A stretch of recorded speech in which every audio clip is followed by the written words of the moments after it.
முட்டை பாருங்க, நாம எப்பவுமே வாஷ் பண்ணிட்டு தானே வேக வைக்கிறதோ ஆம்லேட் போடுறதோ போடுவோம். இப்போ பார்த்தீங்கன்னா இது இன்னைக்கு வாங்கின முட்டை, இது 2 நாள் முன்னாடி வாங்கின முட்டை.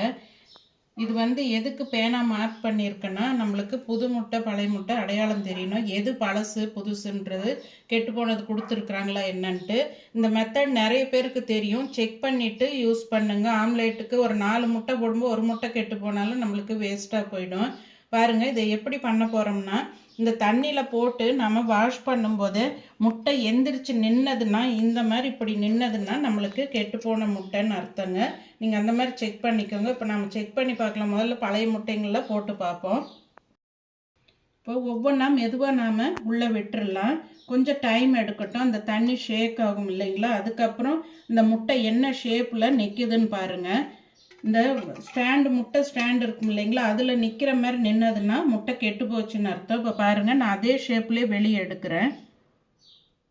இங்கே பாருங்கள், இது எப்படி இருக்குது, இந்த ஸ்டாண்டில் வைக்கிற மாதிரியே இருக்குங்களா. இது கெட்டு போன முட்டைங்க, எல்லாமே நிற்கிது பாருங்கள். உங்களுக்கு காட்டுறேன் பாருங்கள். பாருங்கள், அப்படியே இருக்கிற ஸ்டெப்லேயே நான் அப்படியே எடுக்கிறேன் வெளியில். இந்த மாதிரி இருந்ததுன்னா இது கெட்டு போன முட்டைங்க. இப்போ நாம் புதுசாக வாங்கினதை செக் பண்ணலாம். அதனால தான் கலந்துடக்கூடாதுன்னு பேனால் மார்க் பண்ணி போட்டு காமிக்கிறேன்.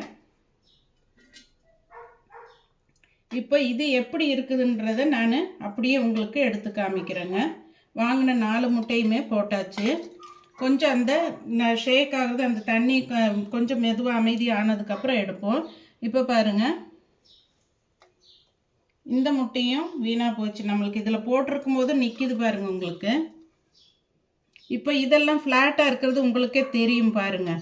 இங்கே பாருங்கள், இது இந்த ஷேப்பில் இருக்குது. இதுதான் நீங்கள் கண்டுபிடிக்கிற மெத்தடுங்க. கெட்டு போன முட்டை சாப்பிட்டுட்டு நிறைய பேருக்கு அஜீரணமாகுன்னுவாங்க, முட்டை சேராதுன்னுவாங்க. இதுதான் மெத்தடு. இது ஓரளவுக்கு நம்மளுக்கு யூஸ் பண்ணுற மாதிரி இருக்குதுங்க. இந்த மாதிரி ஃப்ளாட்டாக தான் இருக்கணும், நேராக இருக்கக்கூடாது, இந்த மாதிரி இருக்கக்கூடாதுங்க. இது யூஸ் பண்ணவே கூடாது, நம்மளுக்கு உடம்புக்கு சேராதுங்க. இதுதான் நீங்களும் செக் பண்ணி பாருங்கள், நிறைய பேருக்கு தெரியும். பிடிச்சிருந்தா ஃபாலோ பண்ணுங்கள், சப்ஸ்கிரைப் பண்ணுங்கள், ஷேர் பண்ணுங்கள்.